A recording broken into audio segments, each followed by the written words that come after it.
Hello, Steve here in the desert once again, escaping the rains of Vancouver. Today I want to talk about what to do when you have that block, that anxiety block that prevents you from speaking. I had a number of people ask me that question. I have it, everyone has it to varying degrees. I remember in Vancouver before coming down here, I went to the barber. My barber, Vadim, the Russian-speaking Ukrainian barber, whenever I go there, and I always like to have my hair cut there because we speak Russian. And so we're totally into our Russian discussion, and in walks one of his customers, a Japanese girl, 25-year-old girl who's been living in Vancouver for a few years. And so Vadim says, speak to her in Japanese. So I switched to Japanese, and of course we had a conversation in Japanese, but very common words in Japanese that I'm used to having no trouble recalling, all of a sudden they went, in my brain went to Russian. I couldn't get, like there, for example, tam is not, tam is there was a block. And I've had this before. I was in Vienna on my way to Romania, and I'd been studying Romanian. And I was at a dinner, and there were some Czech people there. And despite my year of studying Czech, I couldn't get a word of Czech out. I was totally blocked. And the more I tried to speak Czech, the more I couldn't. And so this happened. So what do you do? Well, in those cases, for example, Japanese is not a big issue. I have no trouble switching to Japanese. And if once got into the conversation, of course, I was finding all the words that I needed to find. Czech, I don't speak as well. I would have to spend an hour or two listening to Czech, getting back into that Czech environment, because it's not only to give your brain more practice with the language, but it's also that the environment matters. If I'm with Vadim and it's a Russian environment, and all of a sudden, Japanese enters the picture, it's a little more difficult. I'm in a Romanian environment. In fact, at this reception, there were other Romanians. I was practicing the Romanian that I'd been learning, and all of a sudden there's a Czech person. I just couldn't switch. So that the mood you're in matters.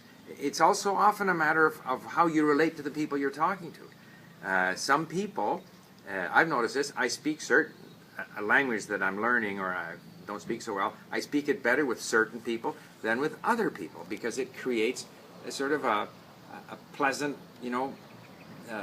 resonance within me. So all of these things affect it. And so therefore you take it one step further. If you feel anxiety, if you feel you're in a situation where you're afraid to speak or any negativity is going to impede your ability to speak well. So we have to recognize this. And so some people, because they feel anxious about how they sound or how they're going to do, or because they want so much to perform well, that puts pressure on them and then they don't perform well. Or in fact, they do perform well, but they think they don't perform well. All of this anxiety is very negative. So my advice to people is, first of all, make sure that you invest a lot of time and effort in lots of listening and reading. Build up your comprehension, build up your vocabulary so that you're confident that you're going to understand what people say. Because if you don't understand what they're saying, that only adds to the anxiety. So that's one thing.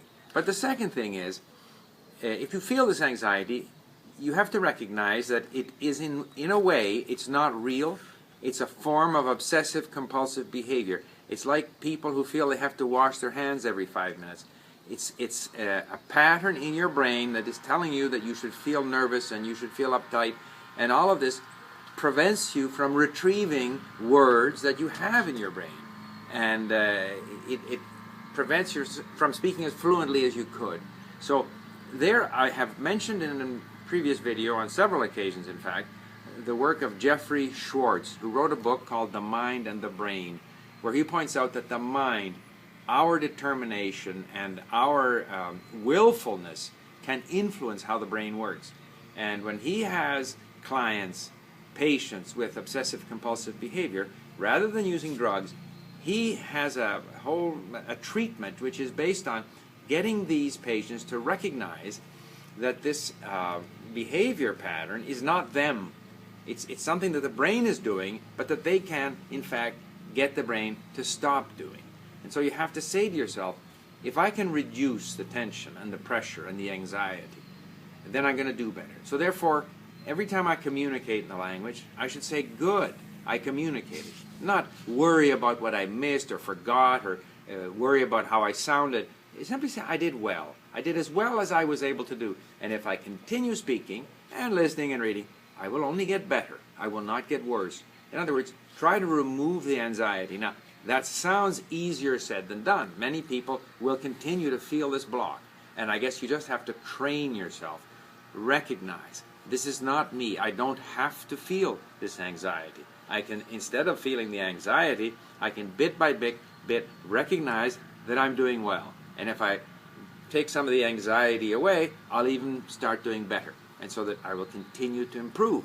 So really, that's the only advice I can give. I don't feel while I have situations, just like if I'm at a party and someone walks in and I can't remember their name, the more I try to think of that person's name, the less likely I am to remember the name, because I've created this anxiety. So you have to remove the anxiety.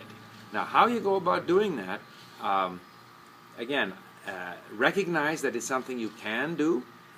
Like so much in language learning, your own will and determination can influence how the brain performs, how well it learns, and how well it uses the language. That's my advice. I hope that answers the question. Thank you for listening.